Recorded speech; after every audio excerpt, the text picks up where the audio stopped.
I got promoted to king, James. It's amazing. Yeah. Crystal, Javier, so glad to be with you guys this morning. Let's dig in. Likewise. Yeah. Likewise. So this is pretty exciting because I think we started partnering in just December, January. Right. But this is the first time that I've gotten to see people in person. So thank you for being here. I know I've met with a lot of you guys via our new CE content that we're bringing to you, and a lot of Zoom calls that we've done, doing marketing strategy. But my name is Crystal Malzette. I am a business development manager with Chicago Title. And in addition to planning CE classes, I also spend most of my days strategizing with agents. So just to backtrack as we're in this Zoom event so that you guys get to know a little bit more about me, last April, right in the eye of the storm, or March rather, I was in Hawaii on my baby moon, and the whole world shut down. So I was supposed to be on a 10-day trip, which turned into a 4-day trip. I spent the last month of my pregnancy working from my couch, which I wasn't complaining about because the whole world was shut down. But escrows were canceling at a 60 to 70% rate. I went into labor 3 weeks early. And legitimately kind of looked up to the sky and was like, all right, God, I don't know if I'm going to have a job when I get back, but we're having a baby. So I took a very conveniently timed maternity leave while the whole country was shut down. And what I came back to was something that I would not have anticipated. And the number one thing that I heard from my agents as we, reacquainted via Zoom was, I'm inundated with buyers. It's exhausting. I need more listings. And during that time, I also had my best year production-wise in 2020.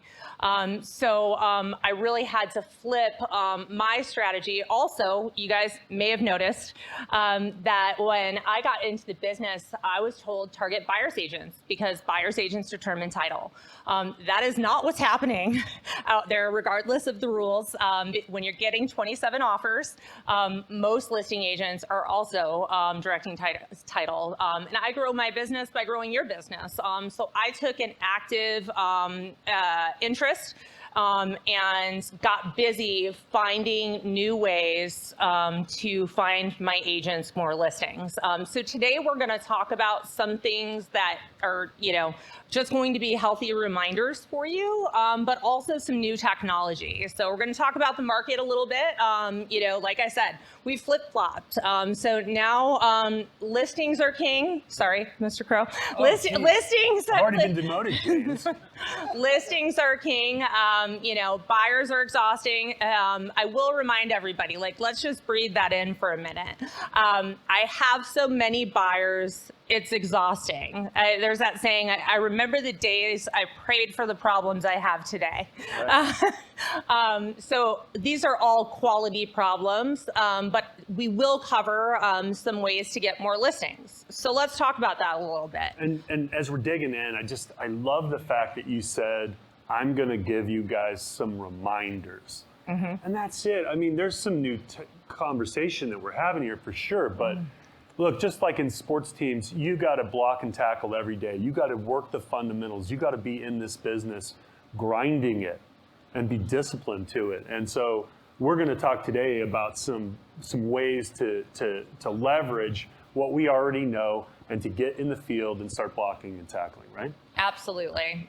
So I use this slide. So the first thing we're going to talk about, I know Century 21 is all about relationships. Really? How'd you know that, Crystal? I may have done some research. Yes. So I'm going to reiterate that point over and over again. As much as I would like to give myself and my team credit for the marketing that we come up with, and Javier is going to get into some really great data points, 80% of your business, if not more, is going to come directly by way of repeat and referral. And just yesterday, I saw Inman post a quote about just that.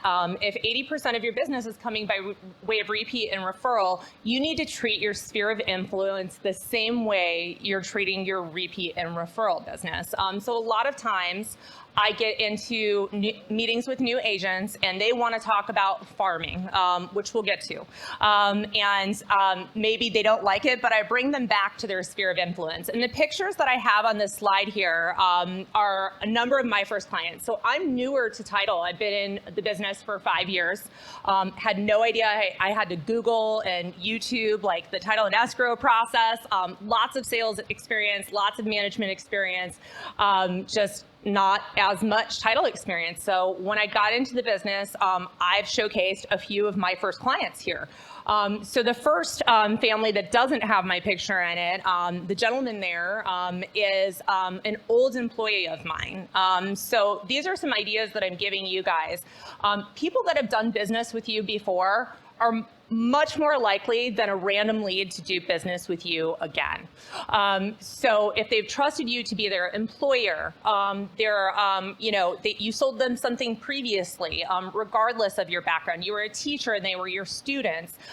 He has now grown his business to be one of my top producing clients, and has a loyalty to me like no other, referring other clients. In the middle, you see a picture. There's the baby that's now one of myself and my best friend that lived in Dallas. Now, she's not an agent, but she has referred me direct referral escrows, as well as her own in moving back here, right? And up in the corner, you see me drinking a milkshake with my best friend. Her mother, who I've known for 15 years, was a top producing agent at Remax Fine Properties, I think, for years. And wouldn't do business with me for 2 years because I was too new to the business. But now is also a very loyal client who refers business to me. On the lower corner, it was, I actually was introduced by a referral, but we're both avid hikers and travelers. So you can see us, like, we do our marketing meetings out on the trails. So what are your interests? If you're really interested in, let's say you donate to and spend time volunteering with an animal shelter, grow that community and just do what you're already doing well. Hiking comes naturally to me. Being part of moms groups comes naturally to me. And gently remind your sphere that you're a realtor by, and there's tons of different resources, Keeping Current Matters, stats out there. You know, the hot topic right now is, when is the housing market going to crash? So supplying your sphere with information about what's going on in the housing market, whether that be funny information, funny pictures from you out showing without saying, hey, want to buy a house? Want to buy a house? Right. Want to buy a house? Right. That's what I love about those pictures, Crystal. Those are all showing relationship in action, right? These aren't just leads. These aren't just pieces of data or people you email. This is, if you want a source of referral business, it's got to be from people that you would share a milkshake with. It's got to be people that you're engaged with, one-to-one. And you're enjoying it more that way, right? Yes. I mean, if anybody that's been given a cold lead knows, A, their loyalty level, especially in this market, may not be there. Right. And I think at least one of my goals this year was to work with more like-minded people. I enjoy my days. It doesn't feel like work when I am engaging with people that I share interests with. Sorry. I'm loud. I'm from Chicago originally, so I've like purposely held it down a little bit so that I'm not blowing everybody on the Zoom call out. I project usually. So the next logical step in that is social. So here are, the social platforms. I get this question often. What social platform should I focus on? There's Instagram, which is the fastest growing. Stories specifically on Instagram are the fastest growing medium on a social media platform ever. Facebook is going to have most of the demographic, and I'll have Javier chime in on that a little bit as well, that is buyer ready in terms of demographics and stats, buyer and seller ready. Okay. And then there's LinkedIn, which has the most professionals. So the answer is all three. Right. But if you can't do all three, the answer is to find one that you can do really well and really consistently, and then we can start repurposing things. Yeah, it's also a reminder that Twitter is missing. We have a marketing guy sitting in the front row who is highly opposed to Twitter, so it's kind of nice inadvertently seeing all of us on the same page. Twitter's great for Making people mad. normal everyday Right. content. But one thing I would add to that list is probably TikTok. Yeah. It's a great way to post some educational type content in a light humored way. I don't use Facebook. Facebook is a birthday reminder for me, and I think that's kind of my age probably. My parents are on Facebook. I'm on I think Instagram. you mean your lack of age. Probably lack of age. There you go. But when you look at those social media platforms, it's important to understand that Facebook is Instagram. Right. So the algorithm, while it may be a little bit different, the way they collect the data is the same. The way they store the data is the same. So while I may be targeting someone my age on Instagram and my parents on Facebook, a little bit of different kind of content, because my parents are going to want a different experience than I'm going to want. And it's important to understand that. And what Crystal was also saying when she was posting her past clients or her clients on there, her first clients, working with like-minded people. A great way to do that is by posting things that you like to do on social media, not, hey, I'm a real estate agent, how can I help you? You know, what are things that you like to do? I see Crystal posting a hike maybe once a week, posting her kids in a mom group, something like that. I probably post basketball stuff more than anything else, but that's a great way to kind of get your name in front of your sphere very frequently and show things that you like to do to build commonality. Right. It's just not that hard when you're interested in sharing and building relationships with people that are doing and seeing the same things you are. If you just think of it that way, it just makes this big, complicated, oh my gosh, I'm not on Facebook, I don't know what to do, I don't know how to do it. It just makes it so much more approachable. Absolutely. Yep. And something about trainings that I always have a pet peeve, I was actually talking to somebody on the way here about this, is usually we do these trainings and it's a lot of high level information, but there's no action items, right? There's nothing like, go do this. So I'm going to challenge everybody. This is the part where you get out a pen and a paper, right? It's very simple. Or if you're his age, you take out your phone and create a note. A note on the iPhone, We don't care how you do whatever it. works for you. That's exactly what I would have done. Yeah, right. You would have looked at me, pen, what is this? What's Right. paper? Yeah. I don't understand. Yes, and we do have some pens and paper for those that are here in person. So I heard this strategy a while ago, and then I forgot about it, but I was putting this training together. So the good news is this strategy is not oversaturated, and you can all use this strategy without stepping on anybody else's toes that's on the call. So it's called ABC 123, and this is going to help you manage your audience on the social platforms, as well as retrain the algorithms to see the right people so that you can comment and engage, and so that the right people are seeing your content. Retrain the algorithms, I love it. Yes. I think they train us. Now let's take it back. Yes. This is good. Absolutely. Let's get aggressive. So you should only have one title partner as your friend on social media, and that's me. Got it. Got it. Got it. And you should only have Century 21's lender as your lender partner. The problem with that is if you have all realtors and all title people and lenders and home warranty people as your friends on social media, who do you think is seeing your content when you post, right? That's exactly what happens. That's right. So this strategy allows you to go through your friends list, because if you're anything like me, I'll randomly see somebody post something super inappropriate and I'm like, oh my gosh, I accepted that person because they were friends with so-and-so and I didn't want to be rude.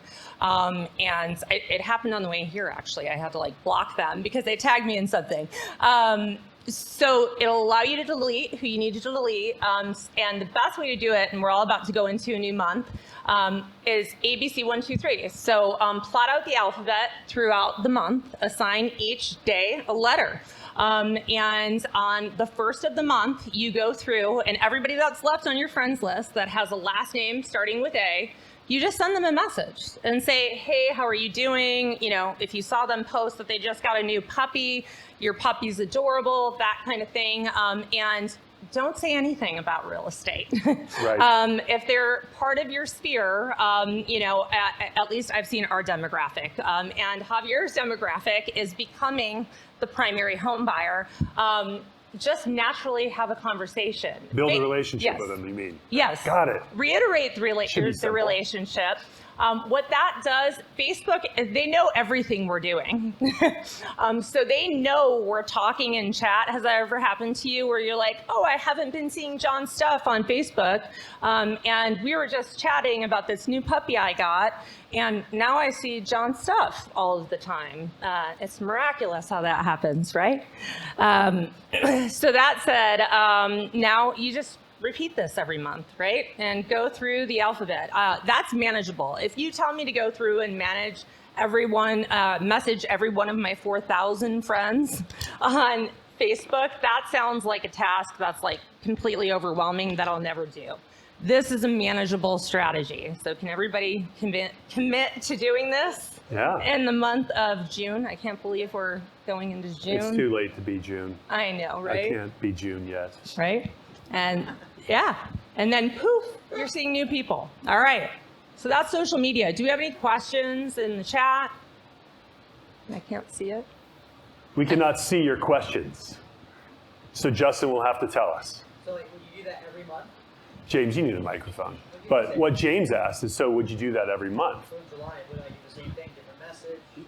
Yeah, so I'll interrupt for Crystal, and then she can give you the real answer, because she actually knows what she's talking about.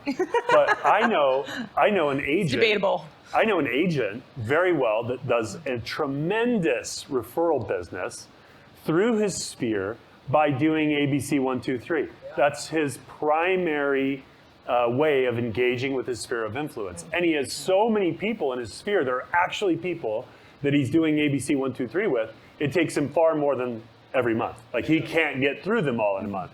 Yeah. I'm thinking about that guy. You're thinking about those types of people. Yes. So he's on a cycle.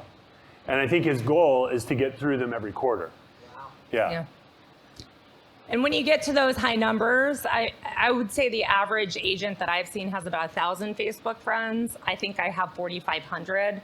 So that might be a quarterly thing for me, right? And obviously, who I'm targeting, as you could see in my pictures, are agents like you, because that's how I grow my business. Now, warning sign, you got to set up time for this, and you got to remember that if you're going to send 25 people a message, a whole bunch of them are going to respond, right? That's the great news and the bad news.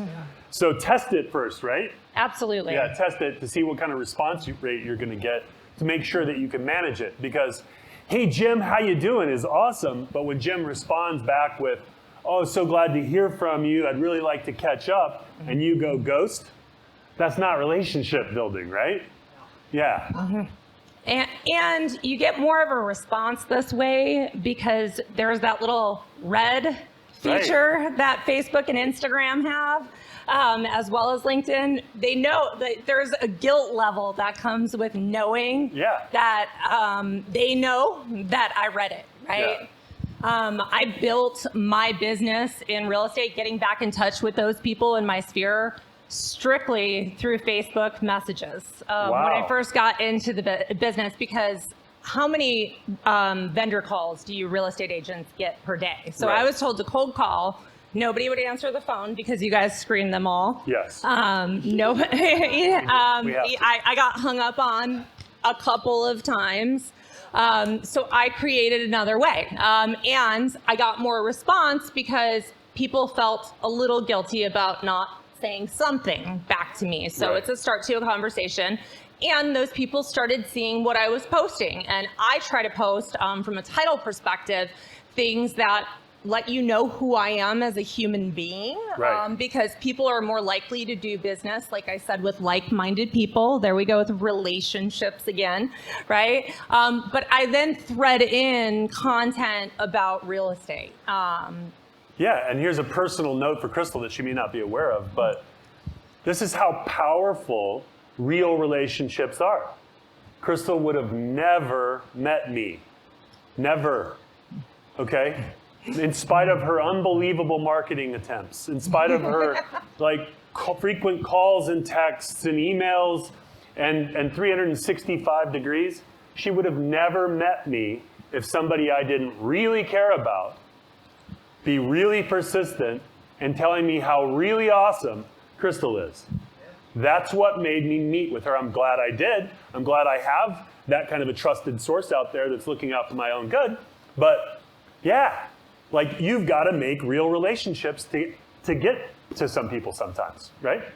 Absolutely. And thank you to Logan for that. Well, I'll give him a trailer. I do work with Logan Hall, and he's really doubled down on social media. So I've got to give him a shout out where it's due. And I really appreciate that because I get to work with more like-minded people. Great. You know. When I don't say a name, that's your cue not to use it. Yeah, We'll work on that, Crystal. It's my first time. It's my first time. I got to give credit where it's due. So now we'll get into some of the what to posts and what to sends, because that's always the question. I wanted to cover, it doesn't matter what we're posting if only title reps and home warranty reps are seeing it, right? So you got to lay the groundwork before you get into contenting. And my team, I will give them a trailer. I do work with a team at Chicago Title, so it's myself. Morgan is over in the corner. She put this lovely presentation together for us. And Paulina's not here today, but she does all of our digital stuff. So we are great at helping you come up with a content calendar of what to post and when, and the ratios and the times and all of that kind of fun stuff. I'm sure you've been to a class or 12 on it. I don't want to bore you with that. I want to give you the new shiny things. So one of those new shiny things, once you've started to build your sphere, and I do think, like that gentleman said on the Inman post, you should be treating your sphere the same way you treat past clients and your repeat and referral business. So this tool is one of my favorite $25 that you can spend in real estate. I think every agent should have it. Ideally, you should have your sphere managed in a nice little Excel spreadsheet with their address and their email address. All of you have that, right? Yeah. Right? Well, some of us have it. Right. But it's called HomeBot, and you can partner with your lender on this, or you can reach out to HomeBot Direct. You can reach out to me. Basically, if you want to switch screens real quick, I'm going to basically, this will send a once a month email to your sphere, your homeowners, to show them what their property value is. Everybody, whether they're asking you or not, they're not asking you because they're not ready to list. Everybody in this market, I've seen 3 news articles this week on how hot of a market Phoenix, Arizona is. You should be posting those on your social media, just to remind everybody. One was about us not being in a housing bubble. So you need to remind your sphere that. But everybody wants to know what their home is worth. Everybody. So what I love about HomeBot is there's nothing salesy about it. It is pure value. So it goes out once a month. It's a one-time upload. Obviously, if you have new people to add to it, you can add them to it. And there's going to be analytics on the back end. So a great email campaign. I'm not big on email marketing. A great email campaign will have anywhere between a 7 to 12% open rate, and that's a good one. Most email campaigns have a 3% open rate. HomeBot averages anywhere from 50 to 80%. That's because you're giving them something of value. Everybody wants to know what their home's worth. Everybody. Everybody wants to know what your take is on it. So it's powerful. And we always teach in sales, give them something of value. Give them something before you ask for something, right? Absolutely. And I may be sitting next to one of the developers of HomeBot. Well, I don't like to brag, Crystal. Sorry. Oh, yeah, I mean, no. She meant you. No. So I'm going to let him give you all of the numbers because I probably won't do them justice. So HomeBot's a great tool. The average read rate in real estate on an email is 1%. So you send out 100 emails, you'll be lucky if one person reads it. A respond rate is even lower than that. What makes HomeBot so great is, like Crystal said, it can range anywhere from 50 to 80%. 80% is insanely high in any industry. But the number one complaint I hear from HomeBot is someone reached out to me and said my home evaluation was wrong. That's not a bad thing.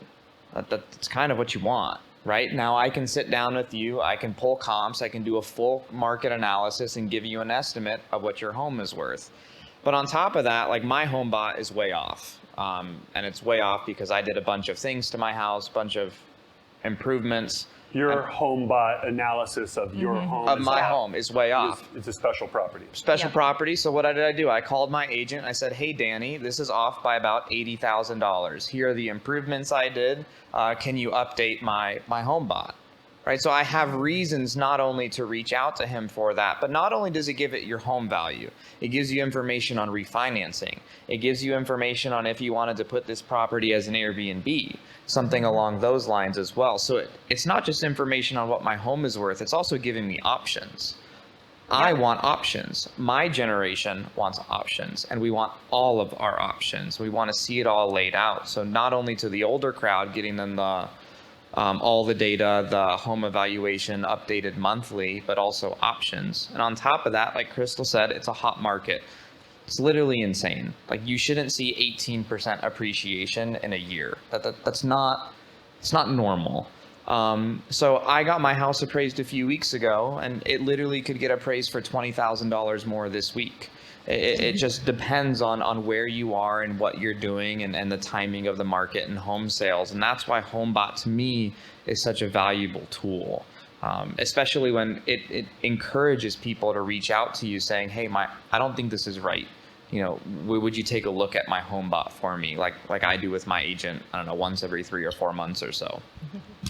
Totally. And as you can see here, this is what it looks like. I get it from 3 different lenders, and I read it every single time. A, because, you know, I'm a creature of habit.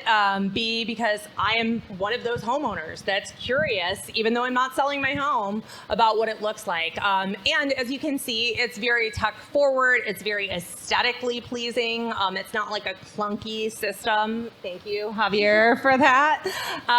So it's going to show you what the net worth of your home is. It's going to show you what the value of your home is. There's a nice little graph that shows your price improvement. Obviously, if you're partnering with a lender on this, it's going to show different refi options for the property. My favorite tool, because I'm somebody that likes to pay additional principal every month towards my mortgage. If you switch to the next screen, I think you should see that. See if you pay just $300, so you can drop down. So let's say you only pay $100 a month over your mortgage. It'll show you what you save over the life of the loan. And then something that's very hot right now is Airbnb. And it will show you what Airbnb rates are on average in your area, but you can also drag and drop, see where it says basic to fancy. So if you just have this killer, you know, modern, you know, 10,000 square foot Airbnb, you can adjust that, and you can also adjust the days that you want to. So let's say that you're out of town 1 week a month, and you want to Airbnb your house, you can adjust that and it'll show you how much revenue you'd bring in. So who wouldn't want this information? I want this information. Do you get this information? I don't have an agent. You don't have No. You don't have so reach out to me if you don't have a lender partner that has this, and I can get you a discount on this tool, and you can use it directly through me. If not, reach out to your lender because they partner on this as well. That's great. Good stuff. All right. Have you guys talked about open houses here? We don't really talk about relationships or open houses very much, Crystal. So what do you?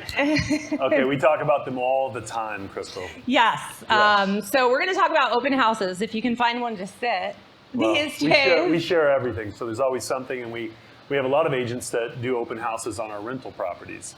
Oh, very cool. Yeah. I like that idea. That's not on here, but thank you for adding it. Well, we like to be out there cutting edge. Absolutely. So I'll give you a couple of agent examples that I have right now that are creating opportunities for more buyers, but also more sellers. So I have a team that is very, very religious about getting me their photos early, and they have a whole strategy of putting their home in coming soon by the Wednesday prior to listing. Yep. They go live on that Friday, and they have a postcard hit mailboxes on Thursday, inviting all of the neighbors to come and preview. So they do like a wine and cheese night, or whatever they want to call it, Yep. to invite the neighbors. If you're really looking to enlist more listings, I would recommend a door drop for that invite with a door knock. I know it's getting hot out there, but believe me, you'll get a few bottles of water by doing it. That's the most effective way to do it. You look So- like you want to say something. Well, so no, go I ahead. just, we say this over and over again, and we'll continue to say it all, every time we're together. But if you're working an open house properly, you're going to get buyers. If you're working an open house awesomely, you're going to get listings. Okay? And that's the whole point. That's why Crystal's talking about this today, is change that mindset. Don't think of it as putting your signs out and letting those buyers come in. Think of it as, I'm going to go engage some folks who need my service and who will refer me, right? Expand my sphere. Just to touch on that door knocking thing, I used to sell phone chargers door to door. Oh my gosh. Awful. Must have been horrible. It was horrible, awful. But we did it in the summer on purpose. Because at almost every house, you're dripping in sweat. Your shirt's a different color pretty much. And someone looks at me like, what the heck are you doing outside? Come inside and get a glass of water. Wow. I don't sell anything at that point. Right.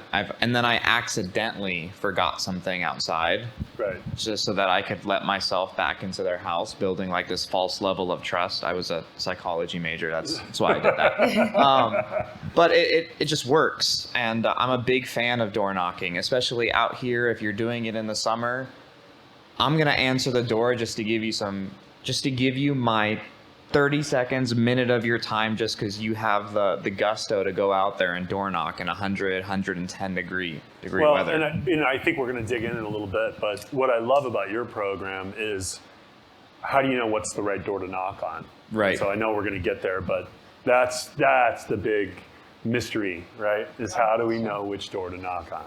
And we're going to touch on that here. In regards to open houses, we do have an app that's totally free to use. It's called Chicago Title Walking Farm. And you can use your finger to outline an area, a subdivision. And we'll talk about Javier's system because these systems do communicate and sync. But for the purposes of an open house, if you're looking for more listings and you want to invite more owners, you can select owner-occupied residences right from the app, so that you're only door knocking owners, Right. and not potential buyers. Right. There. Tenants. And you can also call it down by who's been there for a little bit too, right? I think. Yeah, and this Okay. is what it looks like. So if you're multitasking on Zoom and you're in your app store, this is what it looks like. When you select owner occupied from that drop down, see it says complete farm. You can focus on, like I said, on owner occupied. It'll have those green circles around it. And as you click on each property, you can actually take notes as you go. So some of those conversations are inviting them over. Just last night, I was at a broker open, which was intended for agents, and one of the neighbors came by and was very curious and engaged with the agent that I was working with about pricing her home. Because of the market we're living in right now, there are more opportunities at open houses to secure more listing appointments than ever. Than ever. Awesome.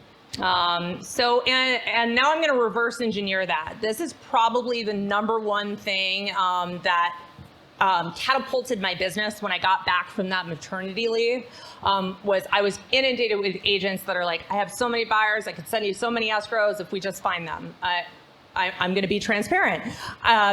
It was frustrating for me because if I was helping them find a home, those buyers weren't able to determine title. So I'm like, how can I get more double-ended deals, right? So I partnered with Javier to get up to speed on his platform, which we're going to get into. But we talked about buyer needs, right? So I'm always asking my agents these days, what are your buyer needs? Let's take those exhausting, frustrating things and turn them into more opportunities. You got it. So what are you doing about them? Are you just getting exhausted with your buyers? Are you showing them frustration? Are they out there, looking at multiple agents? I've heard a lot of them are. A lot of them are. A lot of them I've heard are even going to open houses and like approaching the agent at the open house, trying to cut somebody out of the deal. Now, if you're doing these types of things, going above and beyond for your buyers, not only are you going to have buyers not flip-flopping and not, ghosting you, you're also going to have listing opportunities, right? So one of the things I suggest all of my agents doing, and I have a system to pull this for you, along with phone numbers if you need them. Agent-to-agent relationships are so important in this market. So I'm not just telling agents to call on canceled and expireds. I'm saying to go back 2 years and call the agent first that was on that listing. How surprised in a good way would you be if an agent called you instead of your seller? Now, if you can't get a hold of them, I could get you the phone number for the seller too, and that presents a different opportunity. But agent to agent relationships are really important. So when you're up against 27 offers and you called that agent to say, hey, I just wanted to give you the courtesy. I have a buyer that, I've seen this work. I've seen an escrow signing happen at my office from somebody doing this. All right, so let's slow down a second Yeah. because that was like pretty next level. I like it. It's ninja. She's saying that she has a buyer who needs a home in a specific targeted area. And she goes through the expired or canceled listings and says, that would have been a great home. I'm going to call the agent that had that listing and get their help to bring this guy back to the table. 2 years ago, he couldn't have got that money that he was looking for, but now we all know he can. So maybe there's some motivation to get him off the sidelines and get him back in the thing. Now, what she's going to learn also by calling the agent is, that guy's the biggest jerk in the world. I never want to speak to him again. He hired me, made me do all kinds of work. His house was overpriced, and then he fired me. And now you can call Crystal, get the data, and go directly to the client. So that's the kind of attitude this business takes right now. That's the kind of out-of-the-box thinking that we've all got to be deploying. Saying it's really hard, we understand, and I have empathy for that. It's really hard, but you got to go hard. You got to go into the storm in this thing. That's a great tool, Crystal.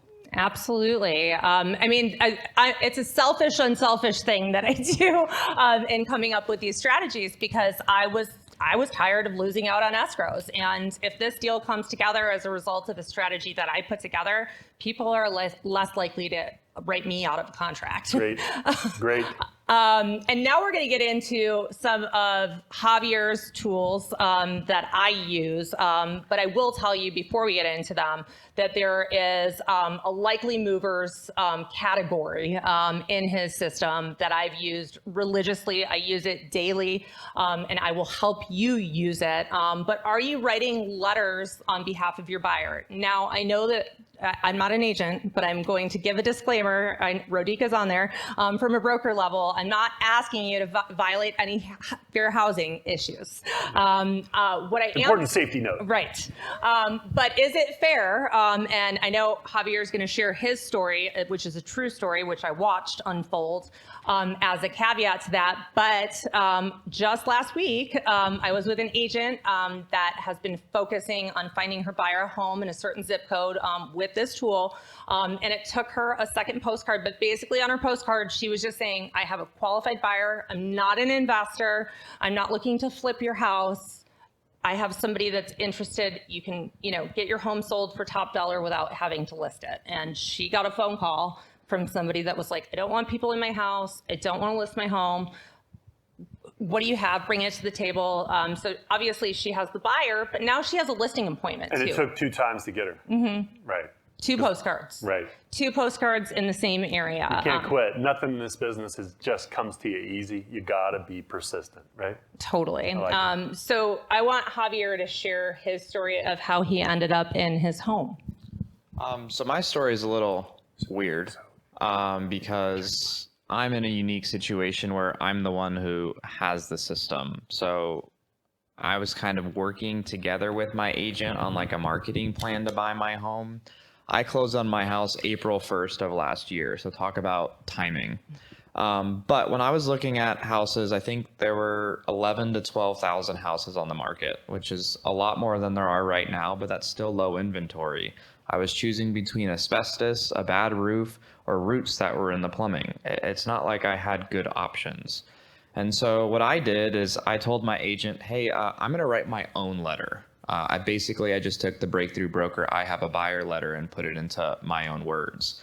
And then I put a picture of me and my dog in there. And then I went on Google Maps and I looked at the houses inside of our target farm, which are our likely sellers inside of the system. And I looked at the house and I said, one little sentence, oh, I really like the size of your backyard, or I really like the entrance of this house. I think it would really fit something that I'm looking for. Took maybe 3 hours worth of work. We sent out, I think, 150 letters. We got about 30 responses. Now, my house was not one of those houses that responded. My house that I bought was a flip, but it got listed because of a house that got listed over value right across the street. So it was just an interesting kind of turn of events to watch happen. And I got my house not, directly because of my letter, but I talked to the agent across the street just because I can pull that kind of info. And I said, hey, why did you guys decide to list your home? Oh, it was because of your letter. And I was like, oh, that's pretty cool. But I got my home because of that. Now that's asking a buyer to do a little bit more work, but in this kind of market, you might have to. In my opinion, it was coming from me. Someone else did not write it for me. I took the time, I wrote it, I did a little bit of research, and in this kind of market, I think that's kind of what you have to do. But the biggest thing I think that I did is I personalized it. I started to reference that actual property. I started to reference things I actually would like about me owning that individual property. And, I think my neighborhood is 40th Street in Thunderbird, 400 homes. I think the target farm was 75. I went and got another demographic, which was empty nesters, kind of put those lists together, and it was about 150, 200 homes. And that's how I ended up inside of my home. That's great. Javier, we teach every edge, right? That's what we teach here. Take every opportunity. And so will a letter get you approved 99% of the time? No, but 1% of the time it's going to put you over the top when you are being considered, apples to apples. And so do it. Take every edge, take every opportunity to make yourself stand out. Love it. The other thing I also did is my neighborhood is very FHA popular. I just let them know, hey, I'm conventional. Right. It's kind of that's why I won the offer on my house. It was conventional versus FHA. I said, if you want to deal with FHA, by all means, that's fine. Here's a conventional loan. Here's $15,000 down. Pick and choose. Sure. But that was something that I highlighted out of a, $300,000 neighborhood, a lot of FHA buyers. Just something that I thought was important. That's great. And Javier is not an agent, but my ears perk up when I hear he got 30 responses. Those are 30 listing opportunities out of 150 mail pieces that he put in the mail. So postage isn't $500 on that, because I get requests every day. Everybody wants to farm everywhere. Once I tell them how much postage is going to cost them, they no longer want to farm everywhere. Right. So I specialize in what I like to call smart farming. I came up with that myself. Smart farming, I like it. It's smart farming. Smart weaponry. I don't know if I can give you credit for that one. Yeah, I don't know. I've never heard you say it. I do have a product called Smart Farm. Oh, you do? Oh, so. It's just Colorado's version. Oh, well, how would I have known? We're going to have to see the corporation seal on that one. But. Right. Well, our product is called Live Farm, and this is where Javier is going to chime in. So if you just want to go hard on listings, let's say you don't have an open house to sit, you don't have a buyer to pivot, you just want to, execute a farming strategy. The first thing you're going to need is a budget, and your budget can be $50 per month. It is a long-term play. Like I said, usually that 2-month thing with a buyer is an exception. Usually you're looking at a year of farming. So set your budget, and we use our tool to reverse engineer the farm, your ideal target farm, to a place where we can reach your $50 budget without going over. So you want to talk about how we get there? Sure. So my dad, also named Javier the Fourth, he built a system, and it was a farming system. And the core of it is I keep that area up to date so that you're marketing to Javier, you're not marketing to the person who owned it before me. And on top of that, I get you a list of likely sellers, which is called the target farm.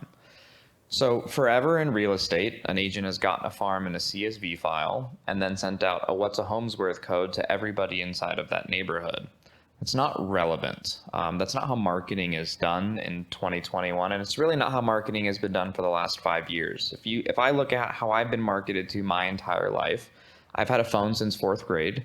I had Facebook since I was a freshman in high school. I had Snapchat 2 months after it came out. I was one of the test users for Instagram, a little bit different because my dad's a programmer, so I got it early. So for almost my entire life, I have been receiving targeted ads based off of what I am searching for.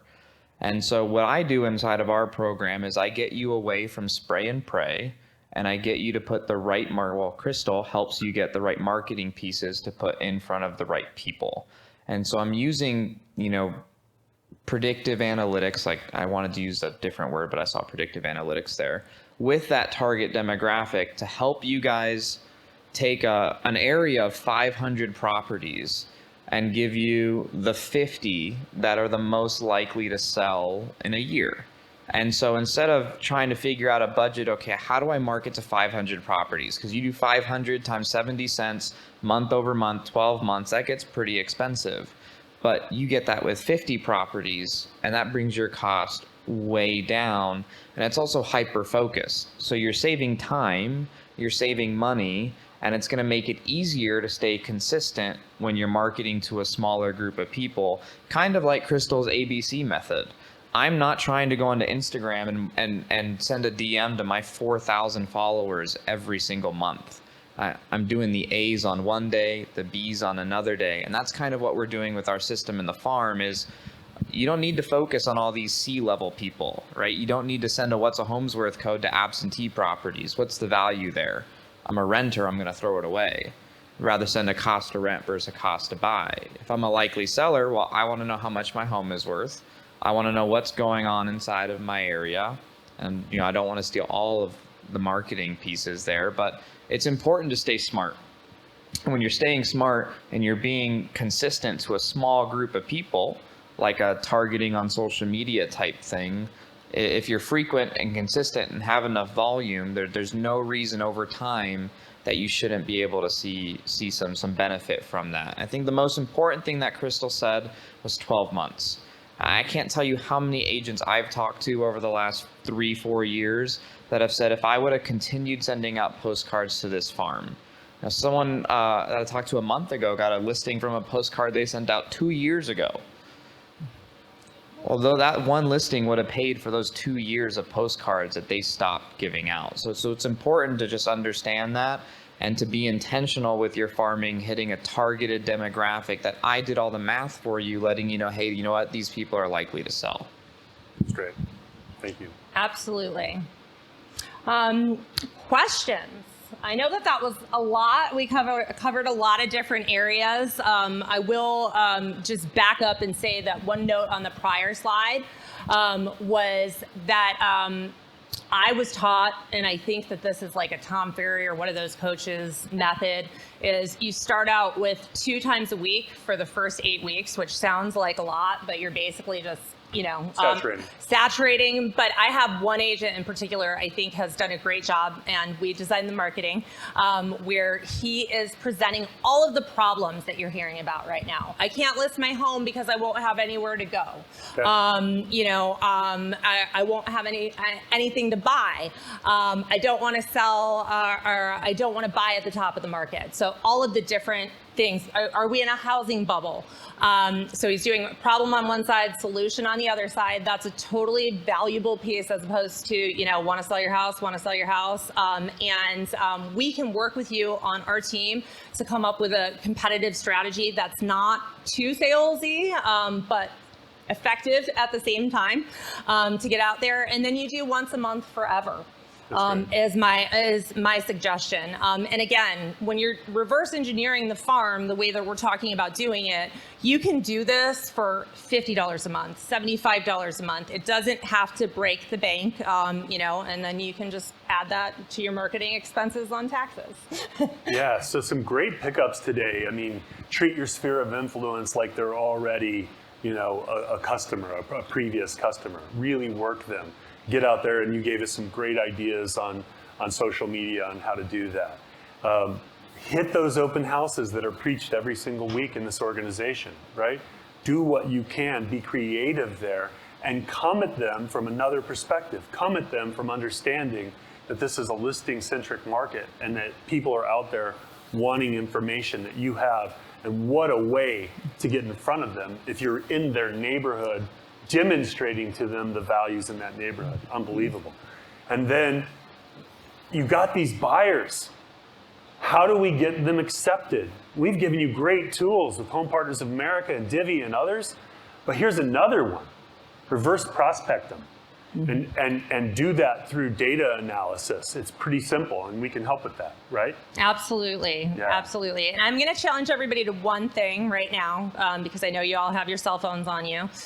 Whether it's Facebook, Instagram, I want you to go on there, pick a pretty picture of a house. I know you guys all have them. And I want you to do a poll on your stories that simply says, do you own or do you rent? What am I doing by posting that? You're separating the buyers from the sellers In what? in your sphere. In your sphere of influence. Yes. Right? So you're inadvertently. Not inadvertently, directly. Yes, absolutely. If you have a great article, you can post that on Facebook about, our housing market. Like I said, I've seen 3. If you need me to send you one, I can send you one. Asking people, I do about a poll a week that's like, do you think we're heading for a crash? Are you still renting? Because there was an article, I think last week, that rent in Maricopa County is up 20% year over year. Yeah. So that was a very easy time for me to insert one of those polls to identify, because one of the best things I can do is try to put leads in your hands. Yep. So I'm always trying to demonstrate the behavior that I'm preaching out there. And I always get tons of engagement on the own versus rent and the are we heading for a Great housing tip. crash. Great tip. The Love own versus rent is awesome because not only do people interact with the polls because it's easy, it's just one click. I'm not responding to anything, but you as the person who put that poll up sees every single person that's interacted on both sides. So if you have the homeowners, that's great. You send every single one of those people a DM. Then you have the renters, that's great. You send every single one of those people a DM, and it might only be 10, 15 people. You get a listing, you get a buyer from that pays for itself, and all it took was a minute of posting something on social media. Right. Look, the whole point of this class wasn't to discourage you from working with buyers. It has to be a big part of what we continue to do. Markets change. When this market changes, and it will, you'll be desperate for buyers. Desperate. So don't just discard them and just go racing off trying to get listings. Balance your time, but spend time being creative and generating new listings through using some of these tools and some of these tricks that you've learned today. And I think that's so important to end the class. I was part of a luxury panel a few weeks ago, and a woman sat on the panel. She sold the most expensive home in Maricopa County, and she was talking about being referred. Somebody called her and said, "Do you sell mobile homes?" So regardless of the lead, especially buyers right now, you never know where this is going to lead, right? So she was referred a multi-million-dollar opportunity by a lead that originated out of a mobtle home. And I can tell you, I had a couple years back, I had a brand new agent that was struggling, and all of my agents said, I don't take rentals. Right. I don't want rentals. This is a 100% true story. So I was like, there's a new agent, she's struggling. I'm going to give it to my new agent that's struggling. That rental referred her brother, which was a $3 million sale in Paradise Valley. How you treat the least of these, right? You ever Yes. heard that? Yes. It comes back big in this business. Totally. So I know it's exhausting out there. I know you guys are working harder forever, and I know people are asking you to discount commission. So, stay positive, but remember, you never know what the effort that you're putting in over here will yield in the long run. Yeah, that's great.